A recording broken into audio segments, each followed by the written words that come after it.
교구 사역을 하면서 가장 뜻깊은 사역을 꼽으라면 단연 장례입니다. 장례 집례를 하다 보면 죽음에 대한 많은 생각들을 하게 됩니다. 여러 가지 생각들이 있는데 두 가지로 좀 정리를 하면, 첫 번째, 죽음은 우리네 삶 문턱에 있다는 것입니다. 그만큼 죽음은 우리에게 먼 문제가 아니라 우리의 삶에 가까이 붙어 있다라는 것이죠. 사무엘상 20장 3절 하반절에 보면 이런 기록이 있습니다.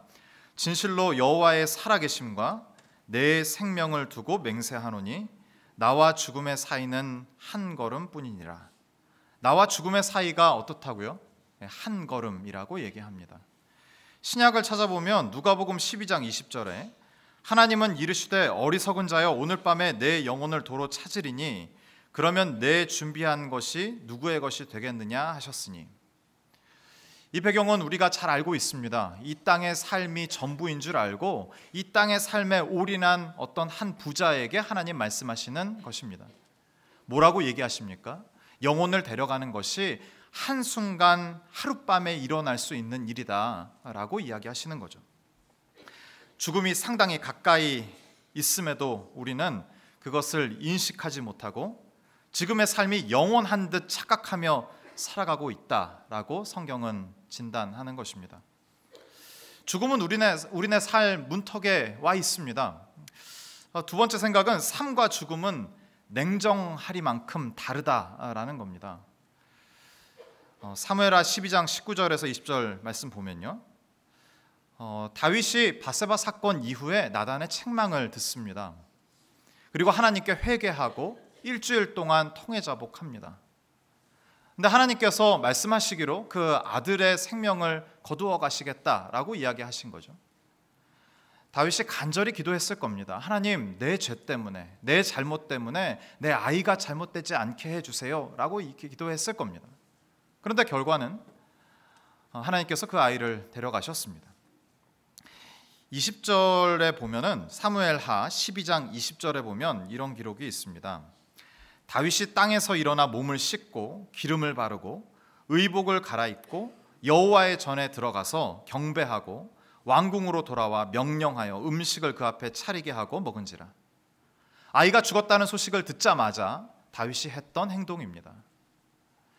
여러 가지 의미가 담길 수 있겠지만 죽음과 삶은 냉정하리만큼 다르다라는 것을 보여주는 성경의 이미지다라고 할 수 있습니다. 얼마 전 장례 집례를 하러 갔는데요, 그 예배가 있기 전 상주분과 잠깐 이야기를 나누었습니다. 식사하면서 이야기 나누는데 그분이 이러시더라고요. 목사님, 참 이상하죠.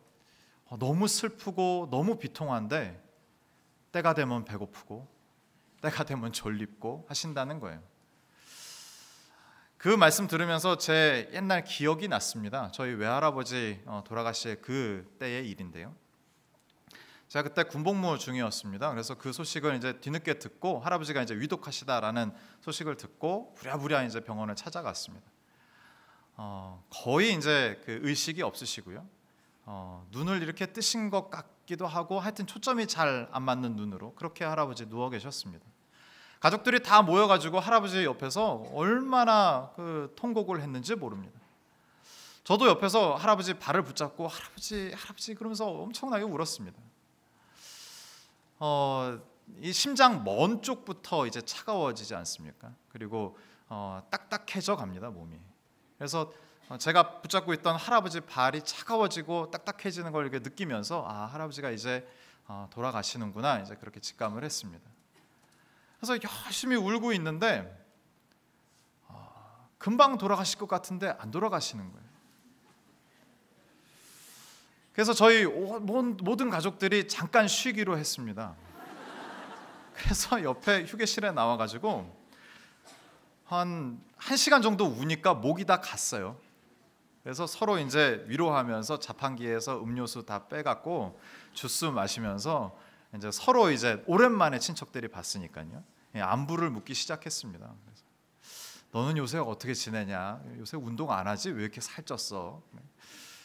여자친구는 있냐? 결혼은 언제? 뭐 이런 일상적인 얘기를 하면서 막 하호호 막 하여튼 분위기가 참 너무 좋았습니다.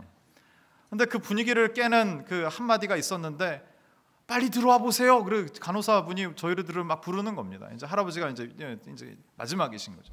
저희가 막 와 웃다가 막 또 들어갔습니다. 그래서 또 막 우는 거죠. 이제 할아버지 막 울다가 저희가 한 번 더 나갔습니다. 휴게실에. 그 뒤 늦게 이제 제가 다시 생각해 보건데, 이제 저희 둘째 이모가 좀 늦게 온 거예요. 그래서 할아버지가 아마 이모를 보고 가야 되겠다라고 이제 마음을 잡수신 것 같습니다. 저희가 또 다 나가갖고 또 음료수를 마시면서 하하호호 그러다가 빨리 들어와 보세요. 그래갖고 저희 또 들어가갖고 또 울고. 그때는 정신이 없어서 잘 몰랐는데, 다 지나놓고 그 일을 생각하니까 죽음과 삶은 건널 수 없는 어떤 큰 벽이 있구나라는 것을 생각하게 됐습니다. 이 두 가지, 죽음은 우리네 삶 문턱에 있다, 삶과 죽음은 냉정하리만큼 다르다라는 이 사실을 우리가 알 때 죽음을 늘 기억하여 진지한 자세로 삶을 살아야 한다, 우리가 잘 알고 있습니다. 죽음 이후 아무것도 할 수 없음을 알고 후회를 남기지 않는 오늘을 살아야 한다라는 것을 우리가 잘 압니다. 근데 정작 우리가 오늘을 오늘답게 살아갈 힘이 없다는 것이죠. 그것이 우리에게 가장 큰 문제인 것 같습니다. 오늘을 살게 하는 힘, 그것은 무엇일까요? 그리고 오늘 우리가 이 시간에 함께 모여서 대체 무엇을 구해야 할까요? 오늘 본문이 이 질문에 답을 찾을 수 있도록 도움을 주는 것 같습니다. 요한복음 20장 19절, 이 오늘 사건의 배경인데 같이 한번 읽으면 좋겠습니다. 함께 읽을까요? 이날 곧 안식 후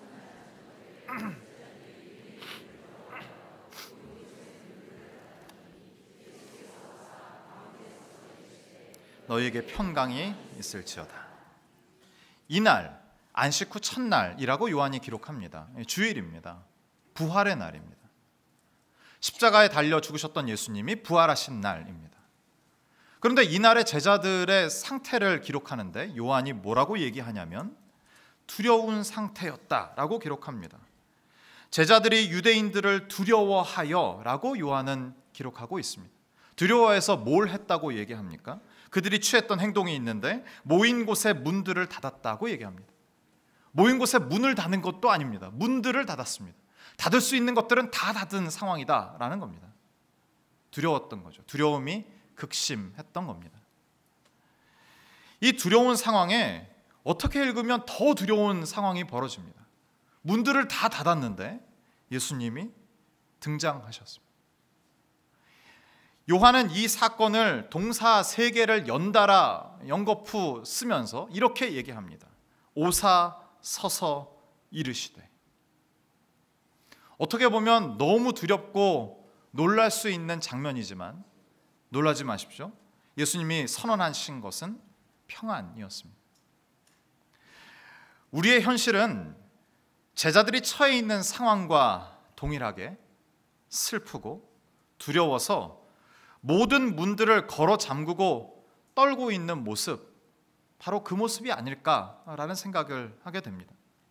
이 모습은 과거의 실패로 학습된 무기력이요, 현재 어찌할 수 없는 상황 가운데 숨을 수밖에 없는 무능력이요, 앞으로 어떤 소망도 꿈꿀 수 없는 절망 그 자체인 것입니다. 이 상황의 유일한 해결은 무엇입니까? 부활하신 주님이 찾아오시는 것입니다. 부활하신 주님이 내 삶에 찾아오시면 다음과 같은 변화들이 일어납니다. 19절부터 23절까지 본문 구조를 좀 정리해서 보면 이렇습니다. 19절에 주님이 평강을 선언하십니다.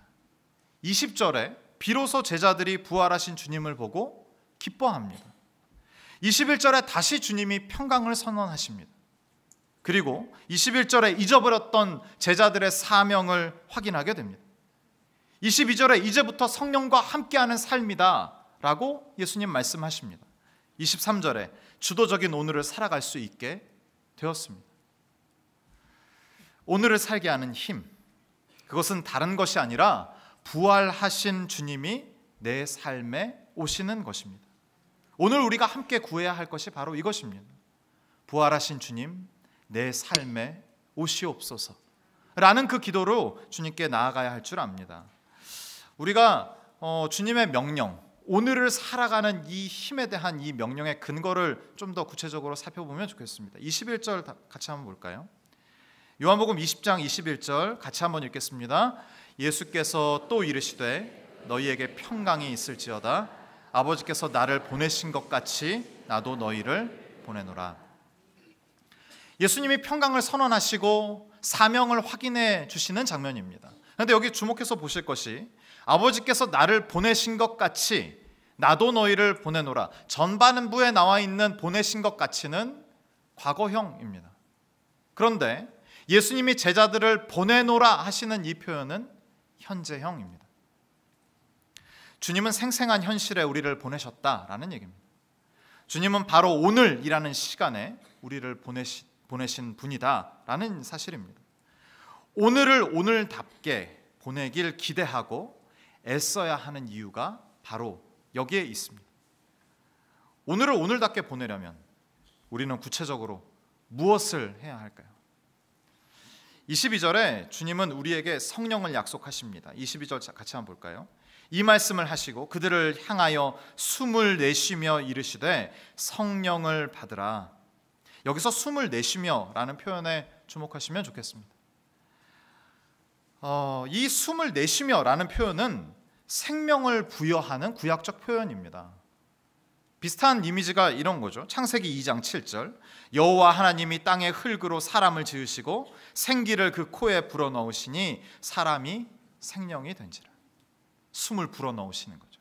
하나님이 살아있는 그 생명을 불어넣으시니까 흙이 살아있게 된 겁니다. 에스겔 37장 9절도 동일합니다. 또 내게 이르시되 인자야 너는 생기를 향하여 대언하라. 생기에게 대언하여 이르기를 주 여호와께서 이같이 말씀하시기를 생기야 사방에서부터 와서 이 죽음을 당한 자에게 불어서 살아나게 하라 하셨다 하라. 여기에서 말하는 숨을 내쉬면은 생명을 전달하는 것, 그것의 구약적 표현입니다. 성령의 의미는 뭐예요? 하나님의 생명을 우리에게 주셨다. 하나님의 생명을 우리에게 약속해 주셨다. 이제는 과거의 삶처럼 죽은 삶이 아니라 살아있는 삶을 비로소 살아갈 수 있게 되었다라는 의미인 것입니다. 영적인 생명을 얻은 자들이 어떻게 살아갈까요? 그 예를 한번 생각해 봤는데요. 성령 강림 그 이후에 제자들에게 있었던 많은 사건 중에 하나를 소개해 드리려고 합니다. 사도행전 6장의 사건입니다. 6장의 배경은 이렇습니다. 오순절 성령 강림 이후에 제자들은 성령을 받았습니다. 성령을 받은 자로 이제 제자들이 살아가게 된 겁니다. 6장 1절에 이런 기록이 있습니다. 그때의 제자가 더 많아졌는데 부흥이다라는 겁니다. 하나님의 성령이 임하셔서 하나님의 말씀이 흥황하게 되는 부흥을 맛보았다라는 겁니다. 6장 7절에는 이런 기록도 있습니다. 제자의 수가 더 심히 많아지고 1절과 7절 모두가 다 부흥에 대한 얘기를 합니다. 그런데 1절과 7절 요 사이에 이 사건은 부흥과 전혀 어울리지 않는 사건이 기록되어 있습니다. 그 사건은 우리가 잘 알듯이 유대인 과부들이 구제에서 빠지자 유대인들이 원망하는 사건입니다. 부흥과 부흥 사이에 원망이 가당키나 한 말입니까? 그렇지만 그 당시에 부흥과 부흥 사이에 원망이 있었다라는 얘기죠. 달리 얘기하면 신앙생활 한다고 모든 것들이 다 해결되지 않는다라는 겁니다. 우리가 믿고 하나님의 말씀대로 열심히 살아간다 하더라도 우리에게 원망할 일이 있고 실망할 일이 있고 낙심할 일이 있을 수 있다라는 것입니다. 낙심한 일이 닥쳐도 실망할 일이 닥쳐도 원망할 일이 닥쳐도 놀라지 마십시오. 정상입니다. 더 중요한 것은 이런 상황 속에서 제자들이 어떻게 반응했냐, 어떻게 이 원망스러운 상황을 대처했는지가 더 중요합니다. 6장 3절요. 사도행전 6장 3절 하반절에 보면은 이런 기록이 있어요. 우리가 이 일을 그들에게 어떻게 해요? 맡기고, 4절 하반절에는 이런 기록이 있어요. 우리는 오로지 기도하는 일과 말씀 사역에 어떻게 해요? 힘쓰리라. 성령을 받은 사람, 오늘을 오늘답게 살아가는 사람의 특징이 있다면 내가 할 수 없는 것은 어떻게 해요? 맡기고, 내가 해야 할 일은 어떻게 해요? 힘쓰는 겁니다. 자녀 문제로 신방을 많이 하게 됩니다. 너무 힘드신 겁니다. 자녀가 내 마음대로 따라주지 않아서, 또 내 마음이 상하는 일을 너무나도 잘 아는 자녀에게 그 일만 한다는 거죠. 그래서 너무 힘든 상황 가운데 만나서 신방을 하다 보면 이렇게 이야기하시는 분들이 참 많이 있습니다. 기도를 하고 싶은데 기도도 안 나온다는 거예요. 근데 그 중에 많은 이유가 뭐냐면, 예전에 내가 이렇게 잘못 키워왔는데, 잘못 키운 결과가 이건데 내가 이걸 가지고 하나님께 무슨 기도를 할 수 있겠냐라는 거죠. 그래서 사탄이 옆에서 자꾸 그런다는 거예요. 네가 잘못 키워놓고 누구에게 기도를 할 거야. 그래서 아이를 위해서 기도할 마음도 점점 사라지고, 저 열심히 기도했는데 나아지는 모습이 전혀 보이지 않으니까 기도조차도 나오지 않는다, 이런 말씀을 많이들 하십니다. 그래서 제가 오늘 본문에 이 사도행전 6장 이야기하면서 집사님이 맡겨야 할 것은 뭐고 힘써야 할 것은 뭐예요? 이렇게 질문하면 아주 당연한 얘기, 뻔한 얘기인데도 불구하고 이분이 큰 깨달음을 얻으세요. 자녀의 그 교육에 대해서, 양육에 대해서 예전에 했던 그 일을 지금 집사님이 하실 수 있나요? 없죠.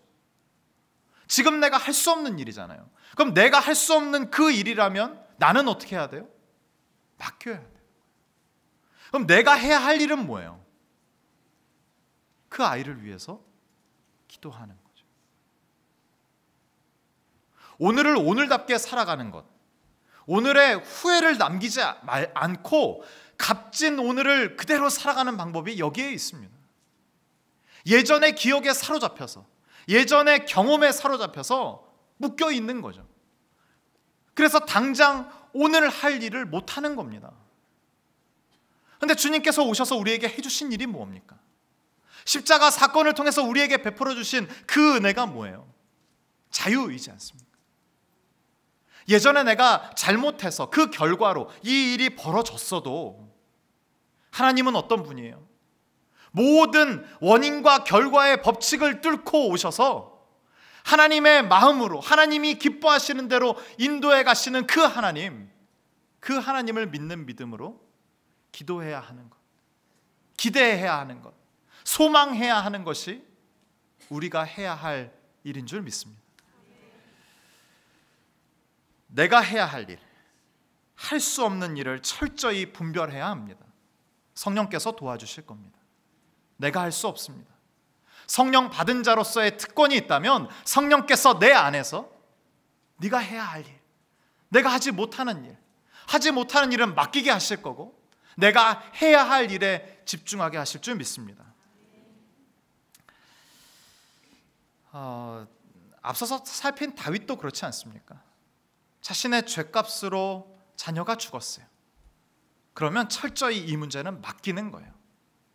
다윗의 믿음이 여기에 있는 것 같습니다. 그리고 하나님 앞에 나아가 찬양하고 예배합니다. 그것이 우리 모두의 모습이었으면 좋겠습니다. 요한복음 20장 23절이 오늘을 오늘답게 살아가는 샘플입니다. 나중에 다시 한번 읽어보세요. 요한복음 20장 23절은 죄 용서의 문제를 이야기합니다. 이것이 맡기고 힘써야 하는 우리의 숙제인 거죠. 어떤 사람이 나에게 잘못할 수 있습니다. 그 사람의 연약함, 그 사람의 어릴 적의 상처 때문에 그 상처가 그대로 나에게 전달될 수 있습니다. 엄밀히 따지면 내가 할 수 없는 일은 뭡니까? 그 사람을 막지 못하는 거죠. 그 상황을 내가 컨트롤하지 못하는 것이 내가 할 수 없는 일입니다. 그럼 그 모든 상황은 바뀌는 거죠. 내가 해야 될 일은 뭐예요? 상처를 받지 않도록 내 자신을 보호하고 버티고 하나님의 은혜를 구하는 것, 그것이 내가 힘써야 할 일인 줄 압니다. 제가 목요일에 그 설교를 이제 준비하고 있었습니다. 저녁 늦게 이제 들어가서 준비하고 있는데요. 제 아내도 이제 앞에서 그 사모님들이 모이시는 어떤 그 스터디 그룹이 있습니다. 거기 아무나 못 들어갑니다. 고대해서 이제 이번 학기부터 끼워주셔서 들어가게 됐습니다. 얼마나 기대하고 그 시간을 사모했는지 몰라요. 그래서 그 첫 책이 이기복 교수님의 성경적 부모 교실이더라고요. 그래서 그 책을 이제 읽어야 한다면서 이제 제가 설교 준비할 때 앞에서 이제 책을 읽고 있었습니다. 근데 갑자기 아내가 이렇게 흐느껴 우는 겁니다. 책을 읽다가요. 그래서 아니 대체 무슨 일인가, 이제 설교를 준비하다가 이제 내려놓고 이제 아내한테 갔습니다. 가서 물어보니까 그 책 내용이 아니라 그 내용 뒤에 이제 질문 한 문장에 완전히 무너진 거예요. 질문이 이렇더라고요. 내가 어렸을 때 부모님에게서 조건 없는 사랑을 경험한 예화가 있다면 나누어 보세요. 제 아내가 왜 무너져 내렸는지 짐작이 가십니까? 그런 적이 없다는 거예요.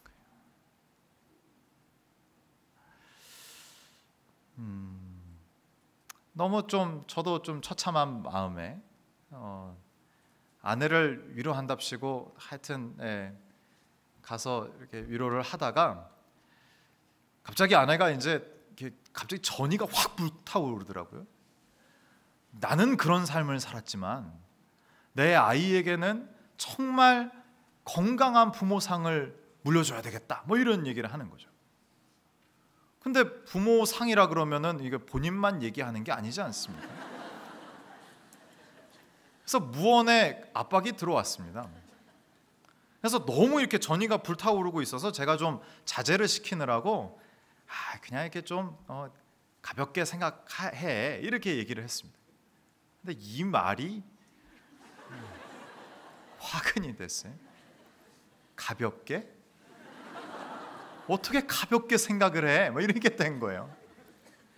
그래서 저는 이제 아내가 너무 무거운 마음에 막 이렇게 막 전이에 불타 있으니까 그거를 좀 가볍게 해줄 마음으로 이제 가볍게 생각하라고 했는데, 그리고 할 말이 없어서 다시 돌아와 갖고 설교 준비를 계속 하고 있었습니다.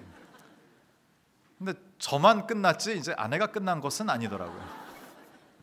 그래서 아내가 다시 이제 제 옆자리로 이렇게 와 갖고 어떻게 자녀의 인생, 이 중요하고 무거운 자녀의 인생을 놓고 가볍게 생각해라는 이야기를 하냐 라는 대화가 이어졌습니다. 일방적인 대화였습니다. 그래서 제가 이제 별로 이렇게 대꾸를 안 하고 있으니까는 제 얼굴을 이렇게 딱 잡더니 이렇게 돌려갖고는 눈을 보면서 이야기하는 거예요. 그래서 같이 하겠냐 말겠냐 뭐 이런 거겠죠. 무서워서 같이 하겠다 했습니다.